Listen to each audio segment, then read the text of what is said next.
The show's about to start. Are you ready?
Hey guys, what's going on? Welcome to the show. This is Sports with Strawberry Ice.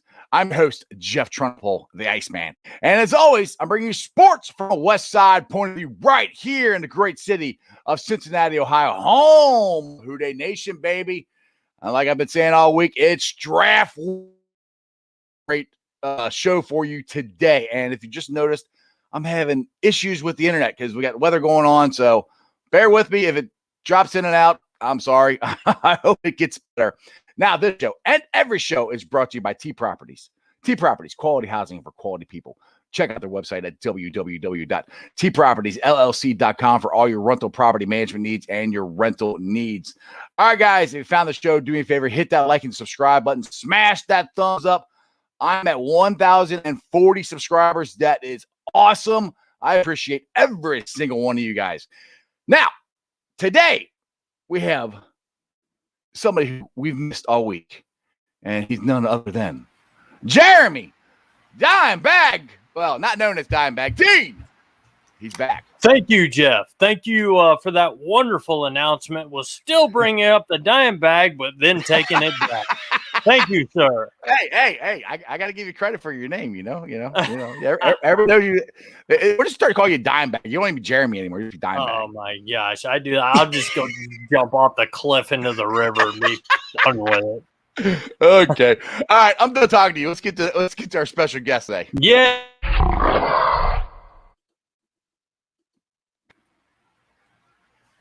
Did it play it? Hello, are you guys there? They're there. Oh, okay, good. I hit the thing to play the intro. Can you guys hear me? Yeah, I can hear you. Can you guys hear him? What's up, Kinda. guys? Are you there? Yeah, we're here. Yeah. All right. I can hear you. How you guys doing?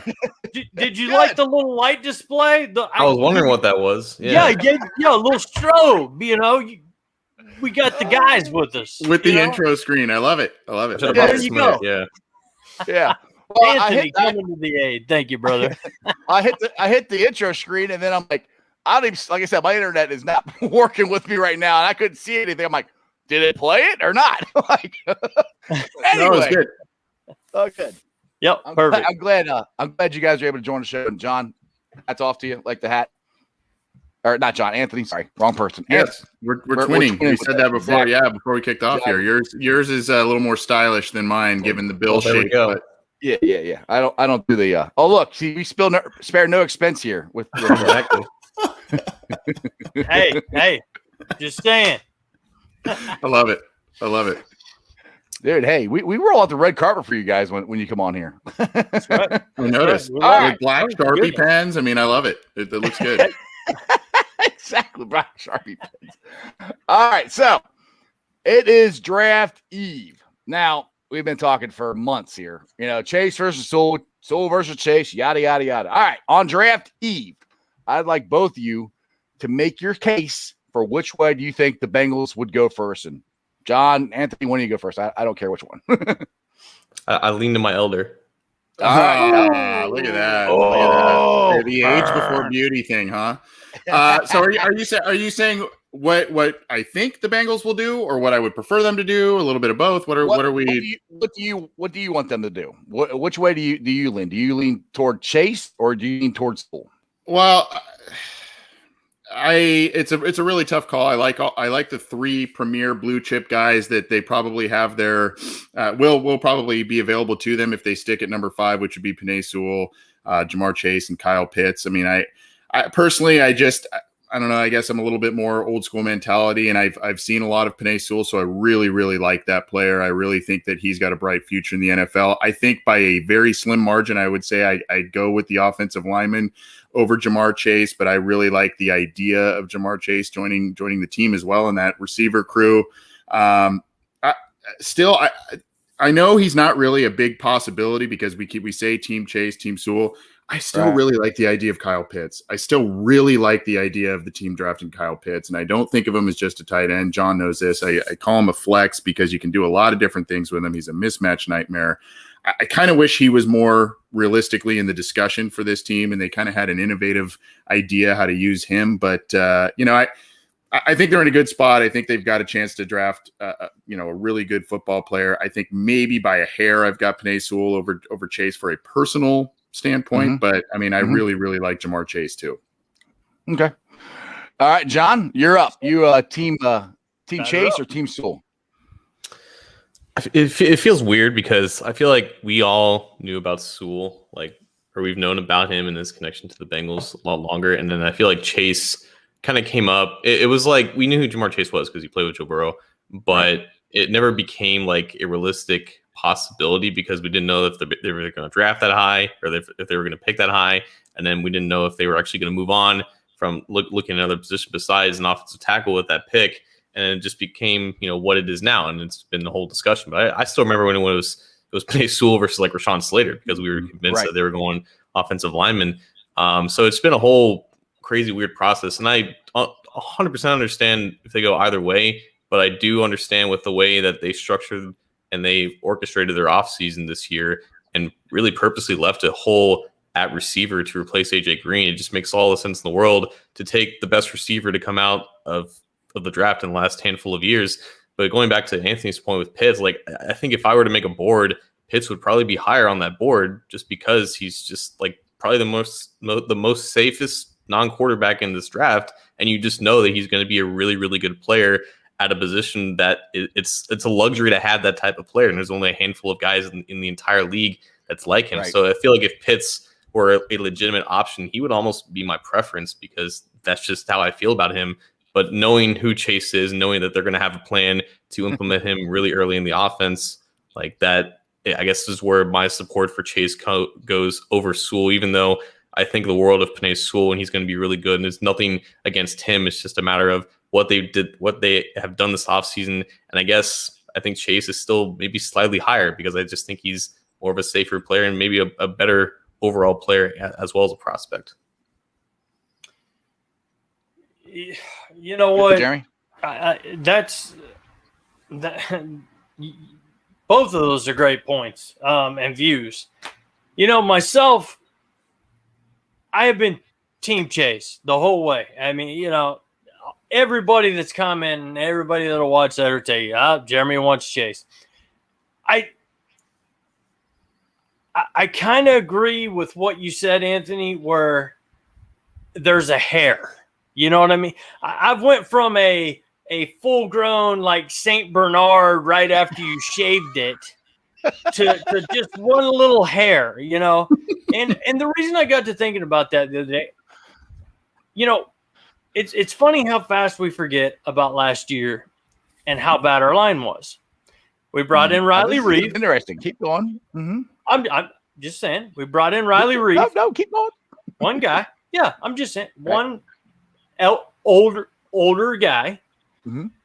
And, I got to thinking back in the Elway, Marino era, if you had a good quarterback, you had a great wide receiver or two really good wide receivers, it doesn't matter, or a great one and a decent one, or whatever, and you had a good tight end and a good offensive line, you were winning games. I mean, that's how you won.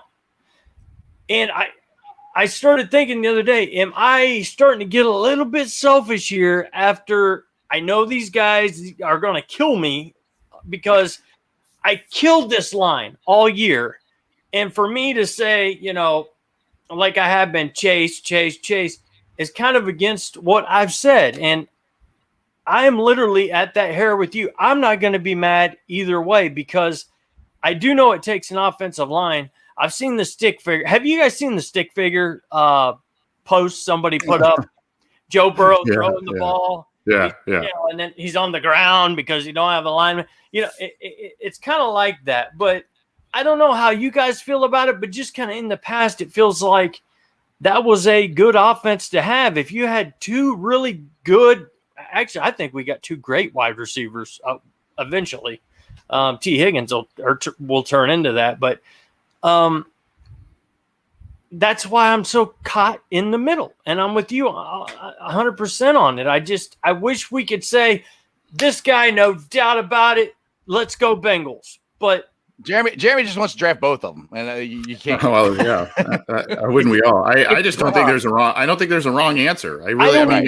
There's team chase, and that's why I really haven't been like really in one personally. I haven't really been in one camp because I'd be happy with either guy personally. I mean, I think, and the thing is with both of them, and I know John has some points about them too. But the thing is with either guy, we've talked about this on our show. They remedy issues right away, and they remedy issues long term that have been plaguing the team. Jamar Chase, he provides a deep threat. He provides contested catch ability. He can help you out in the red zone. He does a lot of different things that have been issues for the team. Penei Sewell, he helps protecting the quarterback. He'll bring stability and balance and hopefully help get the run game back on track. And I know that the Bengals brought in Riley Reif. They brought back Quentin Spain, and that helps this year. But there is a little bit of a lack of long-term answers along the offensive line as well. So, even if I would think pick 5, you got to get him out there and you got to play him right away, especially with this young team that's rebuilding, whichever guy you choose. But, I think also there is a little bit more of a long-term answer. But I mean, that's why I haven't really, dove in head first on either guy, because I think they're both great players and could remedy a lot of immediate issues for the team. I see it like this, where like the debate itself has taken on a new life because of what people have used in order to support their sides. Whereas it's like, if it was just a very reasonable, like, and sound debate, and like, this position's more valuable than this position, and this player is this and whatnot, it would be a lot more of a productive conversation. But it devolved into, if you don't take Penei Sewell, Joe Burrow is going to die.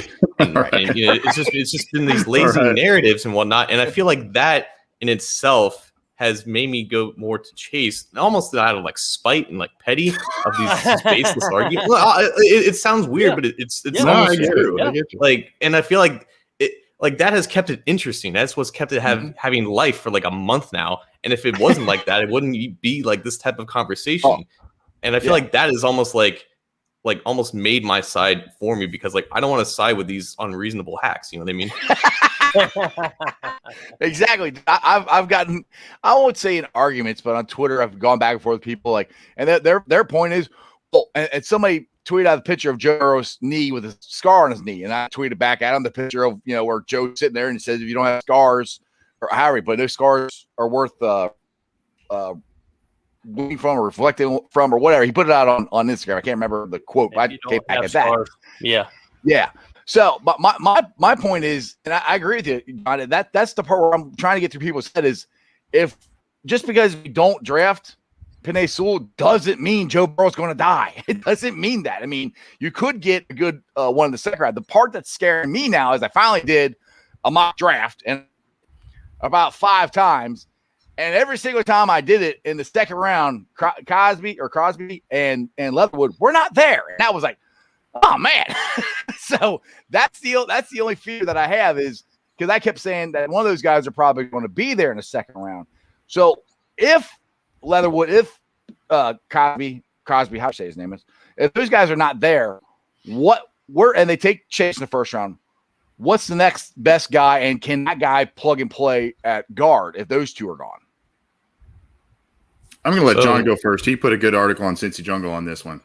Yeah, so Leatherwood and Cosme, I think, are the two prominent names because they tested really well at their pro days. Like, they played at big schools. They have the ability to play guard, even though they played mostly tackle in college. But I think the whole point is that it's not just those two names, right? And it's not just Penei Sewell in this class. Like, I think Grinding the Mocks, which is a website by Benjamin Robinson, it does a great job of outlining where players are being mocked all over the internet, and it gives you a great type of overall picture about where players will end up actually going in the draft. There's a strong correlation with where they're being mocked and where they actually end up going, and just the second and third round is just bonkersly filled with offensive linemen, and for good reason. Like, there's it's not just being called a historically deep class just for nothing. Like, there are many quality starters that you can find in the second and third round. I think beyond just the Cosmes and the Leatherwoods, you have Dylan Reduns out of North Dakota State. You have Liam Eichenberg out of Notre Dame. Like, Wyatt Davis can somehow re-enter the conversation sometime on day two. I think I know Dave Lapham name dropped Walker Little out of Stanford. He might be more like a round 3 type of option. But like, I think like Reduns and Eichenberg, those would be like your two most likely and realistic options outside of the Cosmes and the Leatherwoods. And we haven't really heard those two names anyways, like attached or associated with the Bengals. I don't remember if Frank Ragnow visited them on their pro days and worked them out or anything like that. But you can't ignore when Dave Lapham's saying, offensive lineman names, because that's usually correlates to what the team likes as well. So there are just oodles of names for offensive linemen that they can draft in the second. We even got to like the mainly interior guys, and the Creed Humphreys and the Quinn Minerses, and there's one that's escaping my brain at the moment. But it's more than just a handful of options that people are consistently mocking them, because those guys could end up going in the first round. Probably Ben Cleveland was maybe one you were thinking of, John. Look, I know this is a different coaching staff than Marvin Lewis and Paul Alexander. That when they got offensive linemen, they like to maximize roster spots by getting guys who have guard tackle flexibility. Right, that's what that coaching staff really like that. I still think there's a little bit of a carryover in philosophy here, and especially now with a developmental tackle type of situation and a right guard opening. So I think some of the names you guys mentioned all make a lot of sense. Two that John mentioned just really have been intriguing me of late. Eichenberg is one. We did a prospect profile on our show about him, and that's up on Cincy Jungle as well. Just the more I watch of him, he's just steady, right? Just a steady player. The short arms kind of worries me and worries a lot of people as well. But he's just steady. His film's pretty good. And his athletic profile is maybe a little better than some people think. If you go look at MathBomb on Twitter, Kent Lee Platt, he does the RAS scores of a lot of players, and his profile is maybe a little bit more athletic than some people think, but just a solid player. And John mentioned his name as well, Walker Little out of Stanford, just a guy that's really, really intriguing me of late, just because there's not a lot of tape. Highly touted guy, a lot of talent. I think he got hurt on the first play of 2019 or first game of 2019. Blew out a knee there, and then Stanford and he did not really play last year. So there's just limited film, but a lot of talent there. I don't know that there's as much guard tackle flexibility maybe with those two guys as maybe a Cosme, a Leatherwood, that sort of thing. But I think that those are two, guys that you can groom in the next couple of years, and maybe you're getting more value that way than a Sewell at 5, because, you've used a second round pick, a third round pick, if those guys are sitting there. Right. Exactly. That's true. Hey, John Cripp's got a question for you here in the chat. He said, "Hey, John, did you ask Elizabeth who she liked in the draft?" Did not, because I feel like if I did, she would actually give me an answer, and she didn't want to spoil anything. So, yeah. There you go. All right, I got another question here from William House. He said, "I heard rumors that the Lions want to move up to 4 to get Chase." I've heard that too. I mean, the Lions are desperate to get a wide receiver, and I don't know if they got enough. Do you think they have enough to get up there to make it enticing for Atlanta? to give up on Pitts to them to take Chase instead of us? So the Lions do have picks from the Matthew Stafford trade, but you have to think like that whole team is just in a terrible shape right now. It's like they're not going anywhere with Jared Goff, and they might be favorites to be picked number 1 next year. So it seems odd. Like even looking at the receiver room, it's like Tyrell Williams and no one else. So like you have to figure they're going to draft a receiver early in this class.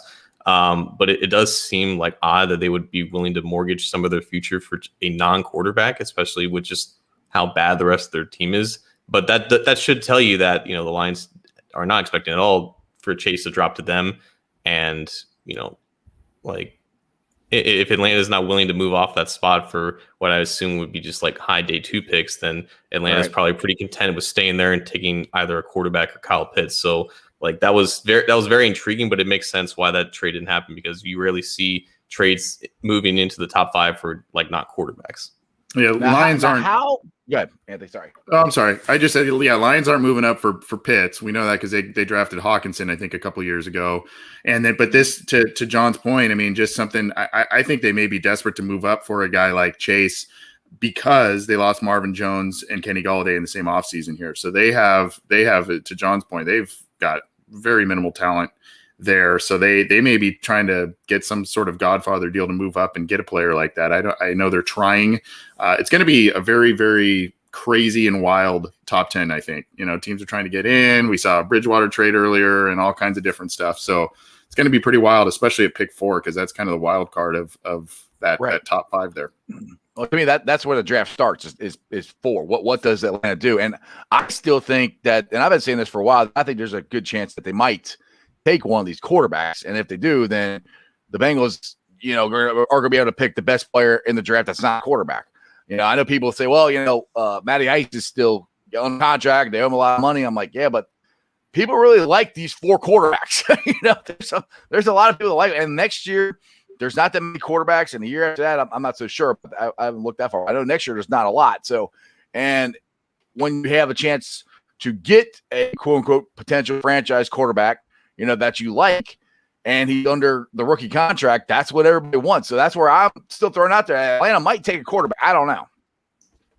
And with me, I don't mean to change it from the quarterbacks, just mainly because we all know kind of what's going to happen in the first couple picks, okay, with quarterbacks. But my question to you guys for this draft is the edge rushers. Ohio State, don't want to, toot my own horn. See, Jeremy always got to bring Ohio State up. Well, Ohio State did it. Oh my God. Go ahead. Not tooting my own school, nothing like that. Just hey, Nick Bosa, Joey Bosa, Nick Bosa, Chase Young, those type of guys. Okay, and when we get to the point where we're going to need to take one. I mean, I believe you guys agree. We're probably going to have to take some sort of an edge rusher in this draft at some point. Where do you guys think that might be, and who do you think we may take? I mean, it's not as up to the Joey Bosa, Chase Young. We don't really have we got Micah Parsons, guys like that, but how do you guys feel about, the Bengals adding to their pass rush in the draft as well, since we spent all of our money almost in the defensive backfield, rewiring, I guess you could say, what we did last year. So that's what I was kind of wondering from you guys as edge rusher goes. I think it's a big need. I know I like Trey Hendrickson, and I think I like that deal maybe a little bit more than some others did. Expensive deal. I would have loved it if they were able to get him somehow and keep Carl Lawson. Then you've got him and another Ohio State guy, Sam Hubbard, in the rotation. You've got nice, 3 pretty nice edge players there, but there is a lacking of a second, solid edge player. I think Khalid Kareem is a movable piece that will probably continue to grow, maybe more interior kind of pass rush stuff, and then kick out every once in a while on the edge. But I think they're in need of a true edge talent now that you've got Lawson gone, Dunlap gone, They're going to need an edge talent. They may shock people and go Chase at 5 and then edge player at number 2 in round 2.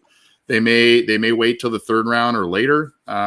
They tend to like certain position groups. They've more than we do on the outside. So they've proven that time and time again. And I want to let John talk on it too. But I think it's a pretty big position of need, and I think you could see it as early as round 2. And it kind of just depends on who's all there, right? I mean, who falls to them in that with that 2nd round pick and what they do at number 5. But I think by the end of night 2, I would hope that is addressed if it's not a reach at that point. Right. It's such an interesting topic because we're talking about a position where they made their biggest free agent signing in team history on it, and they're about to make another sizable investment in Sam Hubbard, and you're thinking to yourself, those two just aren't enough. But you're investing over like $100 million in both of them. It's just an interesting dynamic with that because they do still need help, and that just tells you how bad it was last year with Carl Lawson trying to make magic out of nothing and having nothing really to show for it. So, like, I think in their mind they would like to leave it no later than round 4 without an edge. I feel like round 4 would be like the latest they would go without taking one. And at that point, you have guys like I think Patrick Jones and Janarius Robinson from Florida State as guys to watch out for. I think Jones was a team captain at Pitt, and he was pretty productive, and Robinson tested really well. I think the Bengals worked him out at his pro day. A guy that I am interested to see if they would take him at the top of the 2nd round is Azeez Olajari from Georgia, who, I mean, just destroyed UC in the Peach Bowl, especially when James Hudson was out of the game because of his shenanigans. But I think Azeez is dealing with like a knee injury, which is why he may fall out of the 1st round. And at that point, like the Bengals are still drafting at the top of the 2nd round. They have to be thinking to themselves, there's a possibility that we have a guy that's graded in the 1st round fall to us. And even if he's not an offensive lineman, you have to consider that. But also he's only there because he's got a knee issue, and you don't know. I mean, obviously, right. No one should trust the Bengals with their medicals and whatnot. So, like that's an interesting situation to watch for. How far does he fall? Does he actually get past the Bengals? Because if they're confident in his knee and they like him more than any other offensive lineman, I think that is something that would greatly interest them. But I guess, it's interesting that Jeremy mentioned Ohio State and their edge rushers when the first edge rusher in this class is probably going to be from Michigan, Kwity Paye. And if he somehow made it to round 2, I think that would be all over that. But it doesn't seem like he's going to make it out of like the top 16. Yeah, I got a question here from Twitter, and so I want to get this up there. Are you guys still in favor of trading back in the 2nd at all? Like it's trading back in the 2nd round? I would be. I mean, depends on what's there, what's the offer, but I would be in favor. What do you guys think? They did it 3 years in a row, and then they stopped after they took Drew Sample, what I hope is by mistake. And like it used to just be a thing, right? Like they landed Joe Mixon, they landed Jesse Bates, and then they tried again offensive lineman in 2019, traded back. They took a tight end who was projected to go into the 4th round. And then they didn't do it last year because they just had T. Higgins kind of fall into their laps. Now you're thinking this year, it makes sense again. They only have 8 picks. You think they'd like to get more, and they're in a good spot where a team could trade up for a player that they had graded in the 1st round. But at the same time, that's probably going to be an offensive lineman that they pick, and they want to take the best one available. So it would take something more than just the traditional haul of like a 4th rounder, maybe a 5th to get them to move off of that spot. So it makes sense, but also considering that they would be in desperate need to get an offensive lineman if they like one there, it seems it's hard to see them moving off of that spot unless it's a really good offer. It depends who's there. Inevitably, everybody thinks that all these guys are going to be gone by the time their team gets on the clock. And inevitably, there are 1 guy to 3 guys, 5 guys that end up mysteriously being. Remember Josh Jones last year, the tackle from Houston who lasted into the 3rd round or something. So, and everybody wanted him, for the Bengals at the top of the 2nd, including myself. I thought he was a talented guy, but I think it depends on the offer that's on the table and who is left on the board, because conceivably, guys, in the first, you could say within their first 5 picks, you could be looking at two offensive linemen, 2 wide receivers potentially, and an edge rusher. They lost 3 wide receivers out of that group in free agency this year. So, I mean, if at some point, you got to be you're picking later. You're talking, fourth round, fifth round to get some of these guys. If you're able to get maybe another third or something like that, and you're able to get one of these guys that's still higher up on your board, maybe that makes sense. I still, we've seen them, to John's point, we've seen them move back a number of times, and they think because a lot of guys are still left on the board and a lot of the players that they want, they get leapfrogged. Right. And then the guys, I go back to that draft with like Cody Ford and Orlando Brown, all these guys, and they moved back. I think it was the Drew Sample draft, was it not? They moved back. The kid who got drafted by Denver, I really liked. His name escapes me at the moment, but Kansas State offensive lineman, if you remember him. Yes, thank you. There were a number of different players there that they probably felt like, hey, we can move back and get one of these guys, and lo and behold, those guys are gone. I would almost rather, if they say they go Jamar Chase at 5, and all of a sudden there's a premier offensive lineman that happens to be sitting there in the mid 20s or something, maybe you package a deal and move up to get someone, maybe like an Elijah Vera Tucker, if he somehow slides, if there's someone else that comes up that's a good offensive lineman that can give you guard tackle flexibility, maybe you package that and get another kind of premier player and move up. I don't know, but unfortunately, I just think it's kind of a dependent situation. Who's there? What's the deal on the table, and does it make sense? Exactly. All right, about 6 o'clock here. I like to bring this up, just let everybody know what you're watching. You're watching Sports with Strawberry Ice here on YouTube. I'm also on Facebook, Twitter, and Instagram.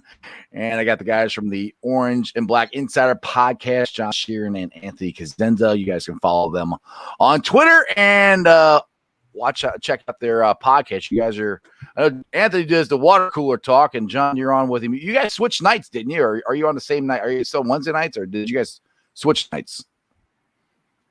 We're still Wednesday nights, so we do the Monday, the water cooler chat, kind of a hokey name, but we do it just kind of talking sports around the virtual office, I guess, and just kind of run through some headlines, kind of a little quicker show. John and I do kind of a deep dive analysis and player profile, all kinds of different stuff, interviews on Wednesday, and then a couple times a month on Fridays we do listener questions where people can kind of field us questions or send us questions. We field those and answer those live on the air too. So we kind of do a couple of different things. We're normally, the Wednesday show is kind of the flagship one, and it's fortunately and unfortunately we've had some kind of cool interviews of late. Mike Daniels, Richard Webb, and others.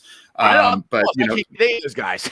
Yeah, so we tried to accommodate their schedule. They couldn't do our normal Wednesday, but we wanted to make sure that those were live shows. But most of the time, John and I are live on Wednesday nights. Good deal. Hey, I get a question for you guys. Have you done your own? Everybody's into this now. And for me, I can't get into it. It's on TV every day, NFL Network, and maybe I'm too old school, but have you guys done a mock draft? A mock draft? Have you guys done your own mock drafts that you feel good about or decent? Yeah, just a random mock draft, like PFF or just anyone or your own, whatever. I just wonder if you guys have kind of a little piece of paper in the background where you go, I was pretty sure he was going to take this guy. Or we were going to take this guy or whatever. Do you guys have any mock drafts out there? Are you guys making any? Just wondering, because me and Jeff aren't really into the whole mock draft thing, but we had to make one. So I'm still working on mine. I don't like how mine turned out. But go ahead. Who made you make it? Like, why did you have to make one?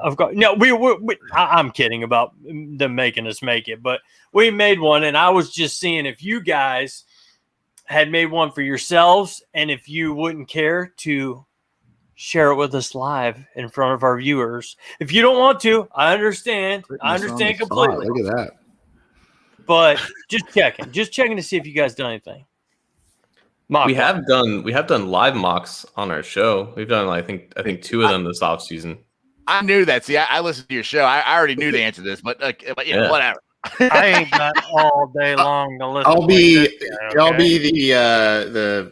the teaser here. We might do something similar to that on our show a little bit later tonight. So we'll figure something out with that. John and I are going to chat about that. But I mean, I think we all kind of tinker. I mean, at least I do a couple times with the PFF and the little mocks that you can do on your phone and whatnot. I kind of also have played with some scenarios like, okay, what's a draft with Sewell look like, right? Mm-hmm. And the next few picks there some of the names that you think will be there in the next couple of rounds. And then what does a draft with Chase look like? And I mean, earlier in the process, I did it, just in my own mind's eye, I did some with Pitts, going that route and going from there. So, okay. Yeah, I mean, I don't have a specific one necessarily to share, but we do have some that we've put up. We don't do a bunch of them on our show, just so not to over inundate. But I think we'll be probably putting out something tonight that'll be akin to that. So I guess that'll be a little bit of a cliffhanger teaser to say tune in and find out. There you go. We'll all need to watch. Okay, right. Good deal. Awesome. Yeah, I did my first. I don't get into it. I did my first one. What were yours? What were your guys's? Oh Lord. See, like I said, I did like 4 of them today, and I didn't like any of them. That's why I didn't copy any of them. I it ticked me off. I couldn't get the offensive lineman I wanted in the second round. Like, damn it! I've been talking about this for months, and he's not. And neither one of them are freaking there. I'm like, Well, that's the thing, it's not supposed to change on you. It just, hey, this is who you got, man. I mean, I'm a you know what? I'll give you guys mine. Mine don't matter. I guess nobody's matter. Mine definitely doesn't matter. that's for sure. Shit. Look who's talking, guys. Anyways, I mean, no, this is come on, fun Bobby, get to it. I can see John over there like this guy's I'm just kidding. I'm playing. We have a ton of fun, dude. Okay. I did go Jamar, Chase. Okay. There's that hair. I did this 6 days ago. You also got Leatherwood on you got Leatherwood in your second round. I can't get him. That's why I'm like, this sucks. Yes, he did fall. And then in my third round, Jamin Davis. I live in Alabama. I don't know if you knew that, John, but I think you did, Anthony, when you came on. I knew that. Yeah. I can see your clocks in Central Time behind you. I live in a van down by the river in Alabama. Down in the van. That's me. So I got Jamin Davis. I felt like that was a pretty good pick in the third linebacker. He can move. He's then of course Kendrick Green. He was there in the 5th. Stone Forsythe was there. Chauncey Golston, edge rusher out of Iowa. We've got to watch Iowa play quite a bit of football. And the guy, hey, in the 6th round, whatever. And then I've got a guy for you, Georgia fan. We've got Georgia fans that love to blow Jeff up over Bearcats. And they love to kill me. That's because we just about kicked their ass. Okay, let's just get it out there. We almost won. Okay, we gave them a better game than they thought we were going to. Yeah, they didn't play the Buckeyes and get squashed like they thought. So, but the Bearcats almost laid it on them, almost. But for you Georgia fans out there, my last one is a guy that you guys probably have heard of. I know you've heard of him. Is Malik Herring. He's just that athletic defensive pass rusher, safety, linebacker combo almost. But he's always around the ball. Every time I would watch Alabama play or LSU play Georgia, the kid was around the ball. So I took him at my last one. That's it. It don't mean nothing. Like I said, you guys. I found a couple that I did a few weeks ago from PFF. I guess I could share those. Just kind of some fun ones that I thought were interesting. So the Pitts route was Kyle Pitts, Samuel Cosme, Peyton Turner, and Milton Williams were kind of the first 4 picks there. Milton Williams, the defensive lineman out of Louisiana Tech. Exactly. The Chase route, I went Jamar Chase, Tevin Jenkins, Creed Humphrey, and Milton Williams there. And then Tommy Tremble was the tight end out of Notre Dame, was the 5th round pick there. I think I was really obsessed with doing some Kyle Pitts ones there. Have a couple there. You like you some Pitts. I did Sewell. Yeah, I know. I did Penei Sewell, Azeez Ojulari, Brevin Jordan, the tight end out of Miami. He's interesting to me. Okay. And then Josh Palmer, the wide receiver out of Tennessee. And then I actually took a Khalil Herbert, the Virginia Tech running back. I took him in the 5th. So, another one I think that I liked the most was Jamar Chase, Walker Little, and then I actually took Amon-Ra St. Brown, the wide receiver out of USC, in the 3rd round, and then I took Brady Christensen, the BYU tackle, in the 4th, and Kendrick Green in the 5th. So those are a couple that I came up with. Kendrick Green again. A few weeks ago, though, so rankings could have. That's why I can't get Leatherwood in the 2nd round now. It changes. But let's get to some of the questions here in the chat. I like Josh Palmer, though. I do like that pick. Yeah. All right. Jennifer wants to know, what about kicker? Do we draft one or get one of the free agent? Because we let Fat Randy go, and Seibert I don't think is the answer. I know. I was talking with Goodberry yesterday, and he thinks they should draft one of the Florida guys, either the kicker out of Miami or the one out of Florida, if they're there. What are you guys' thoughts on that? You guys got the info. I'll make a prediction. I think they draft the Florida kicker in the 6th round. There you go. I think there's a common train of thought that you just shouldn't draft kickers, but this team drafted Jake Elliott in the 5th round, right? So there's at least precedent for them investing in that spot when they know that they need one. And yes. I believe Malik Wright said that they would draft a kicker, like they're going to, and I don't think they're going to wait until the 7th round to do it. Yeah, I disagree. Yeah, I think they're going to take a kicker out because it is a need that they need a kicker. I wouldn't go into the season with what we have, and guys off the street usually aren't the best. And William House wants to know if we are surprised that the Bengals did not pick up Billy Price's 5th year. I'm not. Is that a real question? Yeah, exactly. I'm not surprised at all. I wasn't shocked at all that happened. Weren't we just talking about him maybe starting, though, here about 4 months ago when we didn't know Hopkins may make it back? He had to start. We didn't have anybody else. I know. It's so scary. It worries you. These things roll in your head at night. If you're a Bengal fan and you've been a Bengal fan for 40 years, it's just, I don't know. Maybe I need to start thinking about my girlfriend or my dogs, feeding them better. I don't know. But I'm a Bengal fan, man. That's who I am. You don't have a girlfriend. All you have is dogs. Well, you make it so easy, Jeremy. Now she's going to blow this thing up. All right. Good job. I'm kidding. I'm not surprised. I'm not surprised by that. Not at Jeremy's situation that he's talking about. I'm talking about Billy Price. No, we know you're better, bro. No, we know you're talking about. That was low-key savage. Yeah, I didn't mean that. Did we lose Jeff there? I think we lost Jeff. I guess Jeff thought you might have been talking about him, not me. Oh, okay, that's why he got booted. Oh gosh, no. Yeah, unfortunately Billy Price just hasn't panned out the way that the team had hoped, and man, that was a rough year for them because they invested in Cordy Glenn, moved back, and then you get Billy Price, and man, neither of those guys really gave you what you wanted out of them for sure. I think someone said on Twitter though, because that trade, it allowed Buffalo to what? It allowed them to move up to 12, right? And then they moved up to take Josh Allen, and also Tampa Bay took Vita Vea, who became an integral part of their Super Bowl run. Mm-hmm. So the Bengals helped two teams really redefine themselves, and all they got out of it was Billy Price. Oy. You nailed it, John, dude.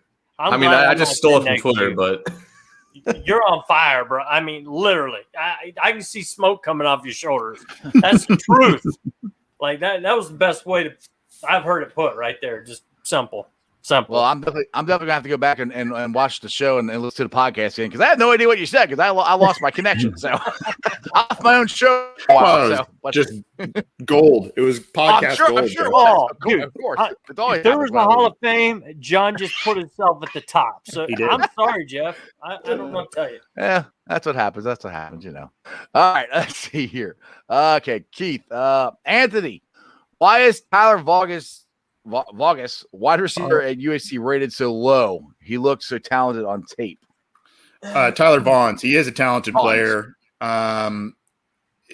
My understanding with it is that he's just, unfortunately, he's kind of an afterthought because he played in an offense behind Michael Pittman, behind Amon-Ra St. Brown, who are getting a little bit more run, but he is an athletic guy, probably a guy you can get on day 3 as an athletic flyer. And the thing is with Amon-Ra St. Brown as opposed to Tyler Vaughns is I think you get a little bit more special teams contributions from St. Brown. He's done some punt returns in his time with the Trojans. So and then Pittman was kind of the, prototypical size and whatnot for wide receiver, and he looks to have a pretty bright future. So, Vaughn's, I like him. Unfortunately, I just think that, he's just been a little bit of an afterthought because of who he played behind as a wide receiver.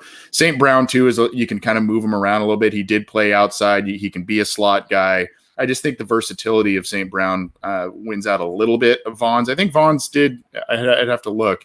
I think Vaughn's did contribute on special teams as well. But, I think, there's just a little bit more production and St. Brown, team captain, that sort of thing. That kind of maybe pushes him up a little bit. But good call on Tyler Vaughn's by Keith there. Good player that could be a sneaky good find on day 3. Yeah. So I got a question for you guys. Now, this is not a mock draft again, but what if you guys were, and Anthony, we did this to you a lot when you were on our show last time. If you were the Bengals GM and you could make the picks, let's just go. I don't have to go all. Let's go one through 3. First 3 picks. Well, how would it lay out for you? How would you like it to work for you guys for the first 3 picks? Let's go there. John, I'm gonna have John go first. Yeah. All right, John, go ahead. GM John. I would go GM Chase first, just get that out of the way, and then I would just look at my board, see which is the top offensive lineman that's there. I would consider trading back to see if I can still get one that I really like in at least like the middle of the second round. If I don't really have an offer, I'll just take the best one and just move on. I think ideally, you get a guy that can play guard but then swing out to tackle, so you're not really forced to then take another offensive lineman in round 3. But if it so ends up being that way and there's another really good offensive lineman in round 3, you would have to consider that. And if it's not an offensive lineman at 3, it's probably an edge rusher. And I believe someone in your guys' comment section mentioned the Houston edge rusher, Peyton Turner, as a guy who's been linked to the Bengals. If he's there in round 3 and they feel comfortable about the offensive lineman they drafted in round 2, I feel like he would be one of the favorites to be picked there. So it's just a matter of if he's going to be there, right? So I think he would be a prime target for me in round 3 if I'm not interested in double dipping offensive lineman that early. But I feel like for the most part, everyone's plan is about that as long as they're just committed and accepting the fact that it's probably going to be Chase at 5. Yeah, I am like I said, I kind of wanted. I think I want Sewell maybe a tiny bit more than Chase, but I think when you look at the kind of the draft holistically, and you see the deep positions in the draft, the top end talent at certain position groups, I think that's why Chase does make maybe even a little bit more sense in some ways because of the wide receiver group. But I think if you go Chase and then you go offense, I think with those first 3 picks, what are the weak areas of the team, right? Right now it's wide receiver, sort of. There's just top heavy. You got Boyd and Higgins, and you got Tate lingering out there, who's kind of a wild card. But wide receiver needs some help. Offensive line obviously needs some help. We talked about edge rusher. I think if you address those 3 position groups within your first handful of picks, that's a win. I would not be surprised though if the Bengals go either 2 wide receivers within those first 3 or 4 picks, 2 offensive linemen within those first 3 or 4 picks, just kind of depending on who's there. I just think that they really want to John's point earlier, they left a really, really sizable free agency hole at wide receiver. And that may be because they want to really dip into the draft and have a lot of young guys under contract that are talented at the wide receiver position group. I would not be shocked if there were 2 wide receivers taken by the Bengals within the first 4 picks that they have in this draft, and then maybe the other 2 are offensive linemen and they forego edge rusher. But again, it's need versus BPA, right? And you don't want to be reaching for certain players. So, well, the problem to me, in my opinion, the problem with the edge rusher is there's not a lot of high quality ones in this draft. So I think it's going to be, and it's a priority for the Bengals, but to me, offensive line and wide receiver are 1 and 1A. So the edge, I think they want to do it, but like you said, they're not going to reach for him. So it might be we get 3rd and 4th round best player available. Hopefully it's an edge, but I would be surprised. I hope I'm wrong, but that's why I'd be surprised. I had Crown had actually a question here. What about Jackson Carman from Clemson? Yeah, Johnny. Not just from Clemson, but from Fairfield, Ohio. So there you go. He was a Dakota West rival right there for the Fairfield football team. I think he spurned Ohio State in the recruiting process and chose to Take go to that, Clemson. Jeremy. And I then know all about it. yeah, so then he started 3 years protecting Trevor Lawrence's blind side. I feel like had he tested, I think he underwent some type of procedure in January, so he wasn't able to do any athleticism testing at Clemson's pro day. Had he tested, I think he would be a lock for the second round. Just as a guy who's 21, who's got a lot of experience, he's got great size, and he's got great movement ability. But just like most other offensive linemen in this class, he doesn't have that great of length. I don't think he has 33-inch arms, and that may persuade teams to move him inside the guard. But I think if he's there in round 3 and the Bengals, I guess, already drafted an offensive lineman in round 2, they see a guy who grew up in Cincinnati, who's young, can be molded by Frank Pollock, they would be very interested in him. Yeah. You know, Now, okay, Jeremy. Oh, go ahead, buddy. Well, I was just going to say in the question here, and brought this to pretty much everybody that's been on my show this week, and with Frank Pollock being the offensive line coach now, do you guys think that the Bengals are putting too much emphasis on having Frank Pollock and the impact that he can have on this offensive line as to what they have or haven't done, as far as getting players in this offseason? So to answer that specific question you pulled up there by William, is the offensive line going to be a lot better because of Frank Pollock? Yes. But it is dangerous for the team to put all of the eggs in that basket without and what I mean by that is not taking one of these talented names, whether it's at number 5, top of round 2, I guess if they start slipping to round 3 or some combination of that, maybe 2 players based on those first 3 rounds, they just can't afford to do that between the rental deals that they have at certain spots on the line, Trey Hopkins being injured, Jonah Williams. I like Jonah Williams, but he's been injured a lot. I mean, Frank Pollock's going to make a difference. There was a specific emphasis in bringing him back, giving him that run game coordinator designation. That was something that Sean McVay had. He had specific passing game coordinators and run game coordinators in the Rams offense. If you remember, Shane Waldron was a guy that the Bengals interviewed along with Zach Taylor, who was a Rams assistant. He was their passing game coordinator. This is something that Zach Taylor is taking from that McVay Rams style that they've built over there and emphasizing that. And I think rightfully so, because the run game has really been, I think, inconsistent as being kind in calling it that over the past couple of seasons. So yes, I think Frank Pollock is going to make a difference. I think he's going to mine a lot of talent out of there, but there needs to be more talented bodies brought in and young guys to be molded for him to work with. Yeah. And my thing with it is, the way the line played last year and really the year before even, it didn't just hurt Burrow, but it hurt Mixon and our running game really bad as well. And the numbers for a wide receivers. I mean, AJ Green, I don't care if the guy had one leg. He could go out there and probably put up better numbers than what he did last year. Hate to see it. I hated to see what I saw anyway, but why do you keep talking about it? Because I love AJ. Love him. Anyway, but I do got one more question for you guys, and then Jeff can ask you whatever, and you go from there. But I just got to know something from y'all. Yeah. Well, hold on, Jeff. I might put you in, timeout. Okay, so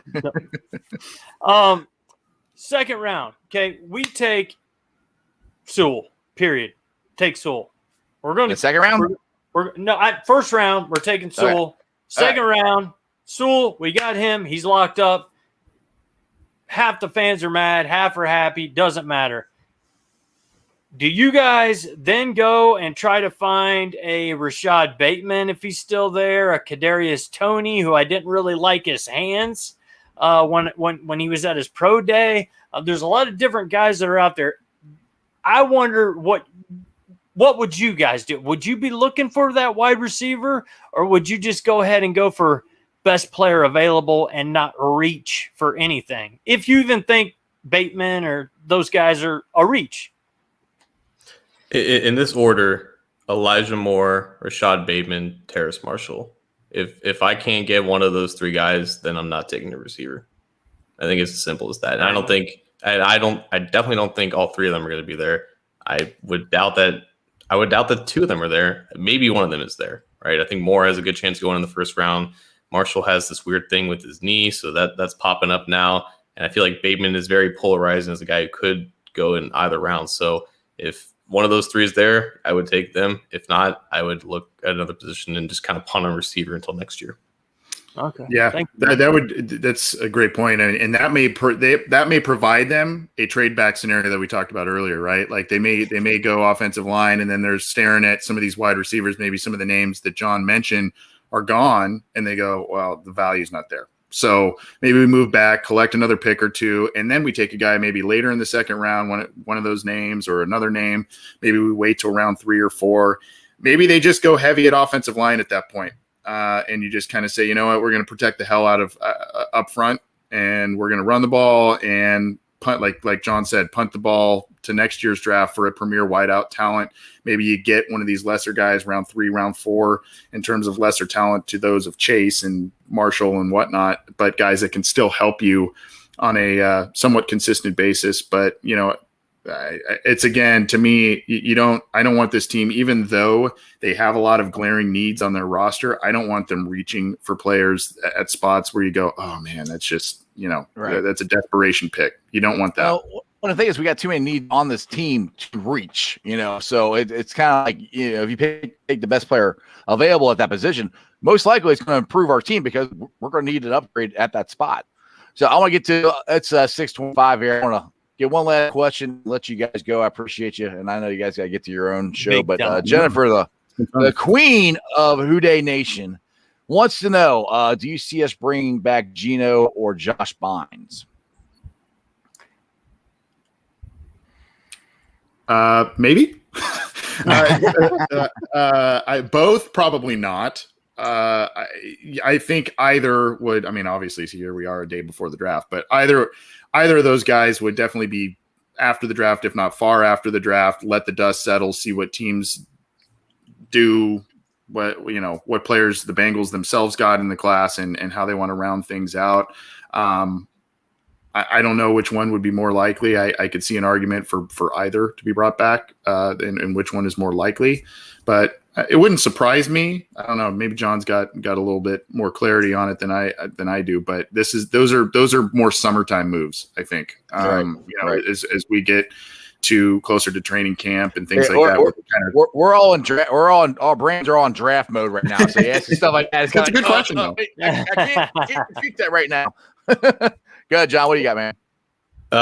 So something I don't do often is that I don't make like ridiculous predictions on other people's shows, but I feel like I should because I don't really have a lot of accountability when I'm just a guest. So I'm just going to say right now that like if the Bengals don't draft a defensive tackle in this draft, and they very well might not, I think Geno Atkins is going to get brought back. It was being alluded to, I think, on Bengals.com by Jeff Hobson that door is still open, and you got to think like if they don't, I mean, this defensive tackle class is not known to be really deep or just really talented. So there's no really need to really force that pick. They're obviously still interested in adding to that room, but if they don't find a guy that they like, just bring back the guy that for one more year. See if Geno can just give you one more solid year. They obviously still think he has something left.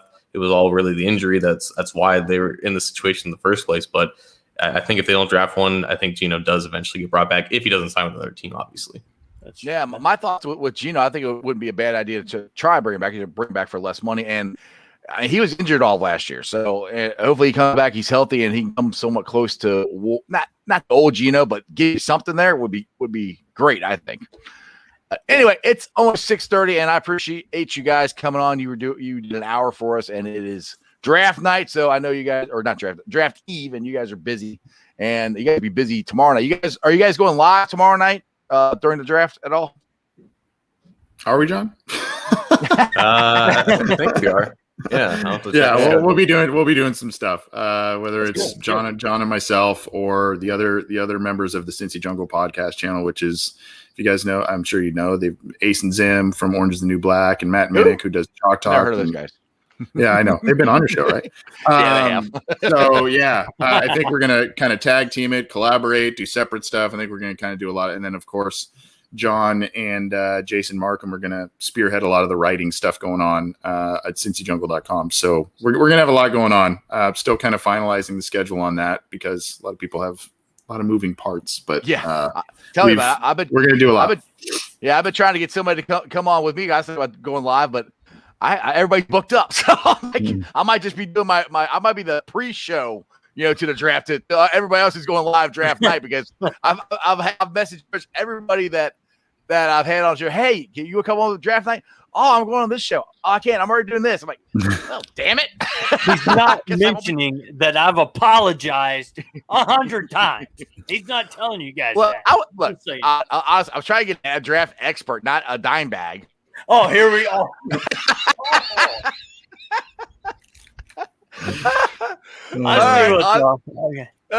On that note, I'll let you guys go. And as always, I appreciate you guys coming on. And Who Day? Yeah, thank you. Who Day? Thank you guys. Yeah.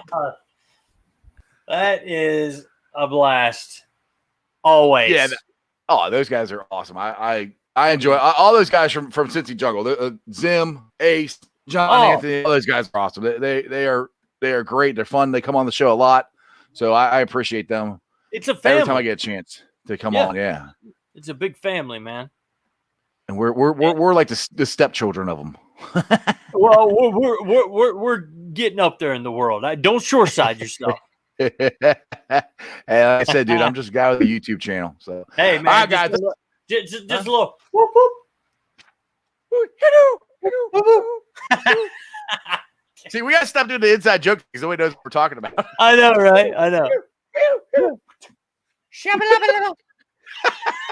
Oh, jeez. I don't get to the Facebook groups that let us live stream. I appreciate every single one of you guys. It's Who Day Nation, a great Bengals group. Go check them out. Fun, interactive. Cincinnati Reds riding third, heading for home. Hopefully the Reds are winning. I know they were losing, I think 2-0 when I came on the air, so I don't know what they're doing right now. Bearcat Country, well, one of the best Bearcat groups around. Ohio State Bucknuts. Gretchen, I will be messaging you later because I still haven't done that one thing I was supposed to do yet. And the Ice Bar. It's a virtual page, a virtual bar. You can come there, sit down, have a beer, drink, chill out, talk sports, have fun with me and Dimebag here. And then you can follow me on all my social media platforms, all under Sports with Strawberry Ice. I'm on Facebook, Twitter, Instagram, and TikTok. I'm on Facebook. I have 1,030 likes. Follows at 1,118. And Twitter followers, I'm at 445. I'm getting close. I'm still not a ton of people there. YouTube. Like I said, we are over 1,000. We're at 1,040 subscribers. That is unbelievable. I appreciate you guys a ton for subscribing to the show, liking the show, making posts about the show, sharing the show, doing everything you guys are doing for me. I appreciate all of it. And I could not have done this without you guys and your support. So I as always, appreciate you guys. And other than that, Jeremy, not known as Dimebag Dean, help us roll on out of here.